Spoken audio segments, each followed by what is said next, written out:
پرورش دل کی اگر مد نظر ہے تجھ کو، مرد مومن کی نگاہ غلط انداز ہے بس۔ If you wish to nourish your heart, you need only the stray look of a man of faith۔ مد نظر، سامنے، نگاہ غلط انداز، سرسری نگاہ۔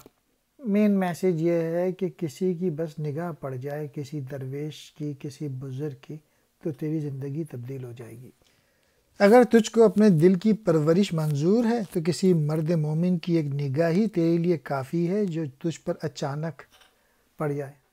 مین میسیج یہی ہے کہ کوئی درویش مل جائے، کوئی بزرگ مل جائے خاندان کا، کوئی ایسا آدمی مل جائے جو کہ آپ سمجھیں کہ وہ قابل انسان ہے، اور اس کے پاس تھوڑی دیر کے لیے بیٹھ جائیں اور اس کی تھوڑی سی صحبت اور تھوڑا سا علم آپ کی زندگی تبدیل کر سکتا ہے۔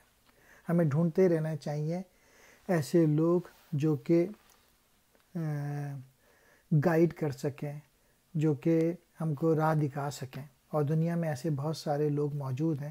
ہمیں دیکھنا چاہیے ہم سے بہتر لوگ ہیں کون کریکٹر کے اندر، جن کے پاس ایمانداری ہے، آنیسٹی ہے، جن کے پاس نالج ہے۔